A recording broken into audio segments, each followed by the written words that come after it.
Now that you're sure you want to start a business, what do you do next? This is exactly the question I'm going to provide an answer to at the end of this video. So stay tuned.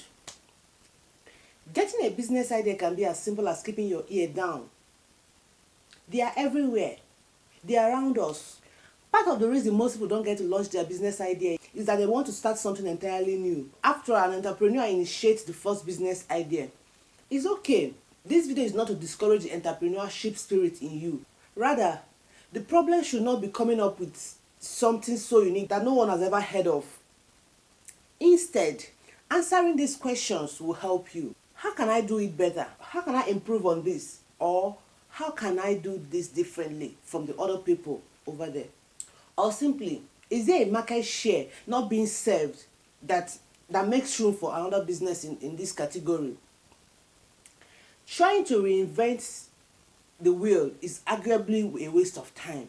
Although that is not ruling out the fact that it's not entirely possible. After all, technology genius like Bill Gates and Steve Jobs succeeded. As a startup, there are factors to consider before you decide which business to settle for. And that is what we'll be learning in this video. Do you have an interest in developing yourself and your business? You need to subscribe to this channel and turn on the notification bell so you won't miss any of our videos, especially in this time that we're running a business series. And if you're just meeting me for the first time, my name is Flora. Here in this channel, my passion is sharing everything business and personal development skills with you at every slightest opportunity. Most people want to quit their job and start a business. The issue is they have problem narrowing down their interests. The first thing you need to do is you have to understand your options. You need to have a proper knowledge of the industry you can venture into before deciding.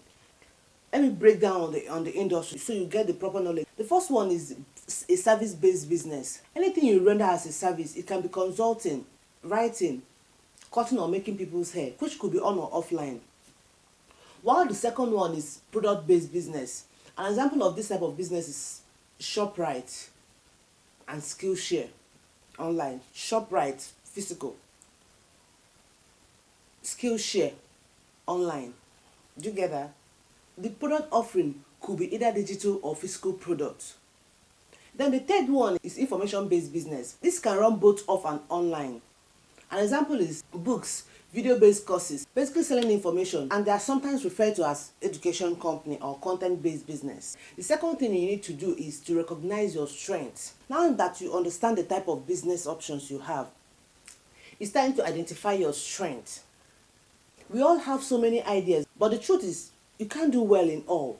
There comes a time when you have to examine which of them you are better at. The first thing you need to do is to jot down 3 lists. That will include your passion, that's things you enjoy doing. This could be that you enjoy cooking, advising younger people, or you love taking pictures and so on. The second on your list will be skills. Now, write down both your soft and hard skills to the list. An example will be communication skills, writing, coding skills, and so on. While the third one should be your interests. What are you interested in? What possible business would you want to do? We made a video on types of skills where I explained soft and hard skills, so you might probably want to get that. I'll drop the link on the description box below.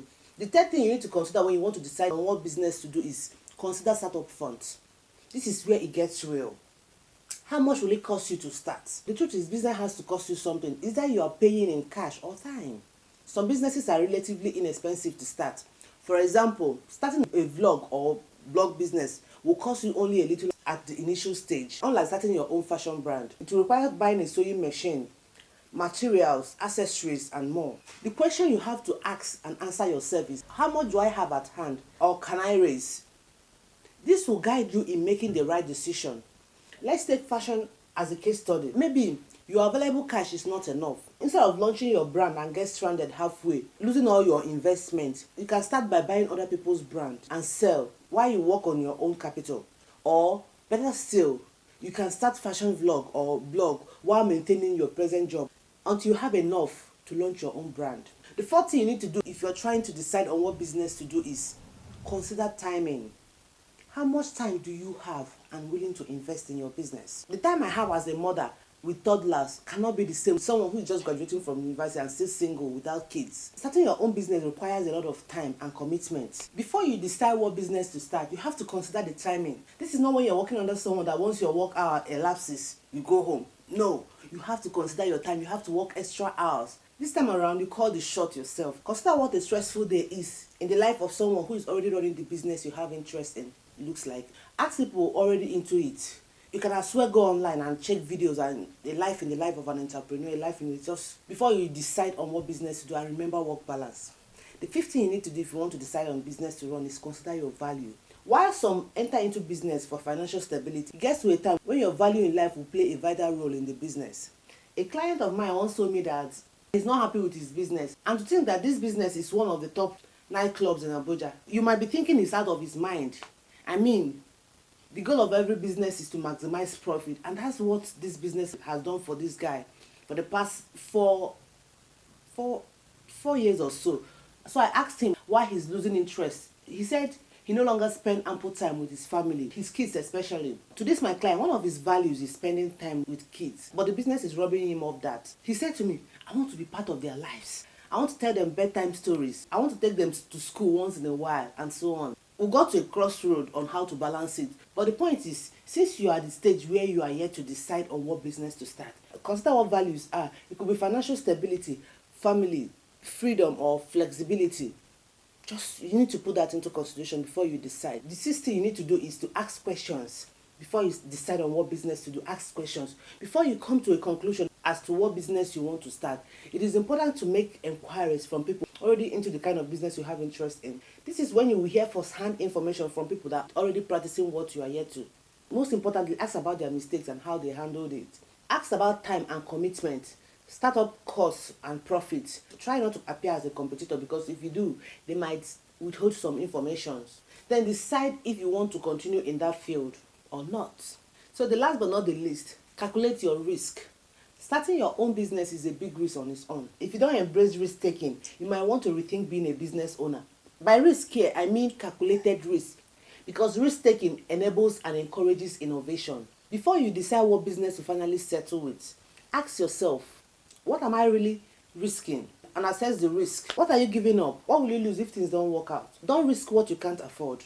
Don't risk your home, your family, or your health. Ask yourself, if this doesn't work, will I be worse off than I am now? If all you have to lose is some time, energy, and money, then the risk is likely worth it. But if not, you might need to rethink. Deciding on what business you want to do is only the first step. There are still lots of work to be done. Don't join the procrastinating queue. It's time to get to work. And I will be here making sure you grow your business and personal skills. Bye.